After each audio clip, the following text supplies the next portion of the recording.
SFI పూర్వ విద్యార్థుల వేదిక ఆధ్వర్యంలో ఖమ్మంలోని ఎస్ఆర్ గార్డెన్ సీతారాం ఏచూరి ప్రాంగణంలో 24వ తేదీన ఉమ్మడి ఖమ్మం జిల్లా ఎస్ఎఫ్ఐ పూర్వ విద్యార్థుల ఆత్మీయ సమ్మేళనం నిర్వహించనున్నట్లు కార్యక్రమ కన్వీనర్ వెల్లంపల్లి శ్రీనివాసరావు, ఎస్ఎఫ్ఐ పూర్వ విద్యార్థుల వేదిక కన్వీనర్ ఎం సుబ్బారావు తెలిపారు. ఈ సమ్మేళనానికి ఉమ్మడి ఖమ్మం జిల్లా వ్యాప్తంగా ఎస్ఎఫ్ఐ పూర్వ విద్యార్థులు 1000 నుంచి 1500 మంది వరకు హాజరు కానున్నట్లు చెప్పారు. దీనికి ముఖ్య వక్తలుగా ప్రొఫెసర్ కె నాగేశ్వర్, ఎస్ఎఫ్ఐ ఉమ్మడి ఆంధ్రప్రదేశ్ మాజీ కార్యదర్శి వి కృష్ణయ్య హాజరవుతారని పేర్కొన్నారు. ఖమ్మంలోని మంచికంటి మీటింగ్ హాల్లో బుధవారం ఏర్పాటు చేసిన విలేకరుల సమావేశంలో శ్రీనివాసరావు, సుబ్బారావు మాట్లాడారు. విద్యాభ్యాసం అనంతరం వివిధ రంగాలకి వాళ్ళు వెళ్ళటం, ప్రజారంగంలో పనిచేసేవాళ్ళు, సామాజిక సేవా రంగంలో పనిచేసేవాళ్ళు, ఉద్యోగ రంగంలో, న్యాయ వ్యవస్థలో, వైద్య రంగంలో, సామాజికంగా వివిధ రకాల స్థాయిలకు చేరుకొని ఈరోజు ఉన్నటువంటి పరిస్థితి ఉంది. ఇప్పటికీ కూడా అదే సామాజిక స్పృహతో ఎక్కడున్నా కూడా అవగాహనతోనే వారి యొక్క ప్రయాణం సాగిస్తూ ఉన్నటువంటి పరిస్థితి ఉన్నది. అందరూ ఒకసారి ఆనాటి స్ఫూర్తిని, విద్యార్థి దశలో ఉన్నటువంటి స్ఫూర్తిని ఒక్కసారి గుర్తు చేసుకునే దాని వరకు ఈ యొక్క ఆత్మీయ సమ్మేళనాన్ని ఏర్పాటు చేసుకోవడం జరిగింది. అటువంటి ఆత్మీయ సమ్మేళనం 24వ తారీఖు ఎస్ఆర్ గార్డెన్స్ లో జరుగుతున్నది. దీనికి సంబంధించి ఏదైతే సంఘం యొక్క స్ఫూర్తిని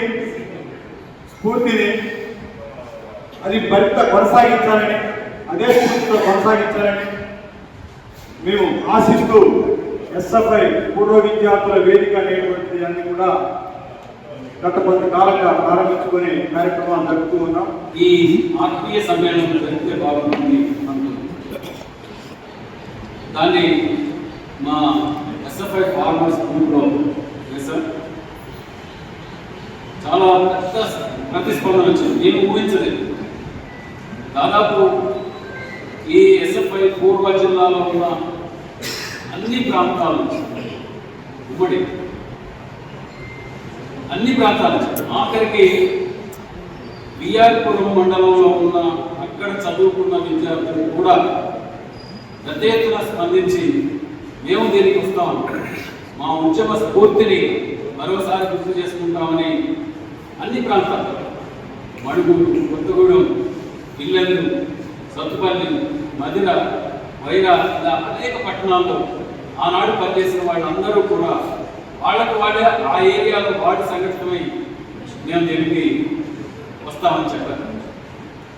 అలాంటి సందర్భంలో ఇంతమంది వస్తే మరి దీని నిర్వహణ బాధ్యత ఎలా అనే సమస్య వచ్చింది. అప్పుడు దీనికి కావాల్సిన ఫండ్ పిలిపించాం. ఈ ఫండ్ కూడా మేము ఊహించిన దానికంటే చాలా బాగా సంబంధం.